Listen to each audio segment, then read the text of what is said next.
अस्सलाम वालेकुम नाजरीन। गंदम की फसल हो या कोई भी फसल, जो हमारे काश्तकार दोस्त हैं खादों का इस्तेमाल करते हैं और खादों के ऊपर बहुत सा पैसा खर्च कर रहे होते हैं। वही खादों का इस्तेमाल जब आप करते हैं तो आपकी फसल के अंदर बाज़-औक़ात तो रिजल्ट मिलता है आपको, लेकिन बाज़-औक़ात आपको रिजल्ट ही नहीं मिलता। हमारे काश्तकार तो इसे कह रहे होते हैं कि खादें 2 नंबर हो गई हैं, लेकिन बाज़-औक़ात आप अपने हाथों से खादों को 2 नंबर बना रहे होते हैं। इसकी वजह ये है कि आप गलत तरीके से खाद इस्तेमाल कर रहे होते हैं।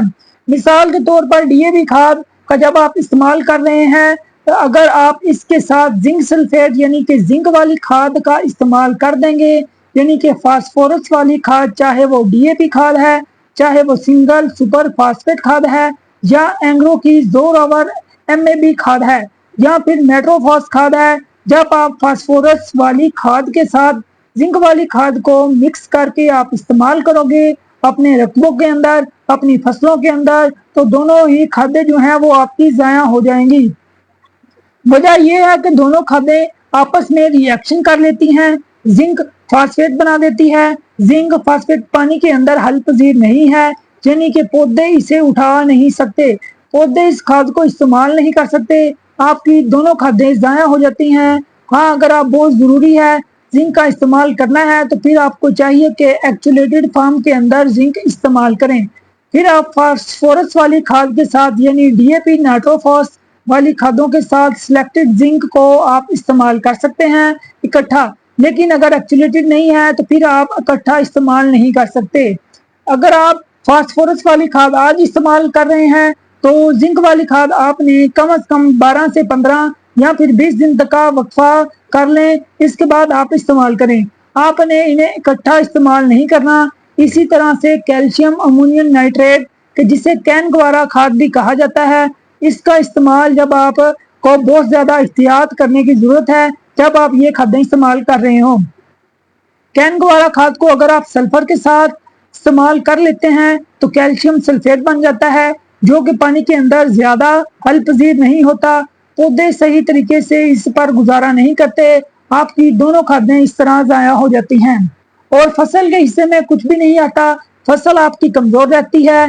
इसी तरह से अगर आप कैल्शियम अमोनियम नाइट्रेट अगर कैन गवारा खाद के साथ जिंक सल्फेट इस्तेमाल करते हैं तब भी कैल्शियम सल्फेट बन जाता है, दोनों खादें आपकी ज़ाया हो जाती हैं। इसी तरह से कैल्शियम नाइट्रेट यानी कि कैन गवारा खाद के साथ अगर आप मैग्नीशियम सल्फेट मैग्नीशियम वाली खाद इस्तेमाल करते हैं तब भी कैल्शियम सल्फेट बन जाता है, जो कि पानी के अंदर बहुत ज़्यादा हल पजीर नहीं होता। आपकी दोनों खादें इस तरह ज़ाया हो जाती हैं।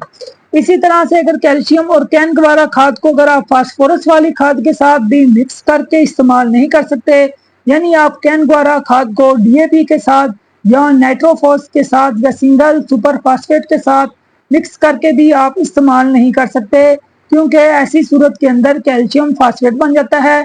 कैल्शियम फास्फेट भी पानी के अंदर हल पजीर नहीं है। आपकी दोनों खादें ज़ाया हो जाती हैं और ये पौधे जो हैं वो खादों को सही तरह उठा नहीं सकते। आपकी ज़मीन में ही ये खाद फिक्स हो जाती है, ज़मीन में ही पड़ी रहती है, पौधों के इस्तेमाल में कुछ भी नहीं आता, फसल आपकी कमज़ोर नज़र आती है। इस तरह पैसे भी आपके ज़ाया हो जाते हैं, पैदावार का भी आपको नुकसान उठाना पड़ता है। वही खादों का इस्तेमाल के अंदर जब आप खादें इस्तेमाल करें तो आपको एहतियात करनी चाहिए। खादें इस्तेमाल करने से पहले आपको जो है पूछ लेना चाहिए, मशवरा कर लेना चाहिए कि आप जो खादें मिक्स कर रही हैं आप इनको मिक्स करना भी चाहिए या नहीं।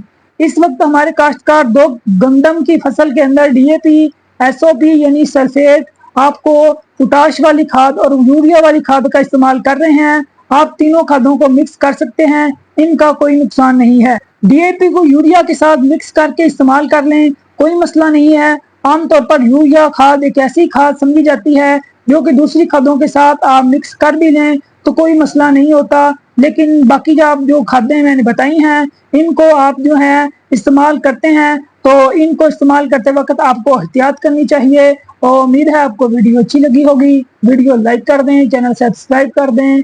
अल्लाह हाफिज़।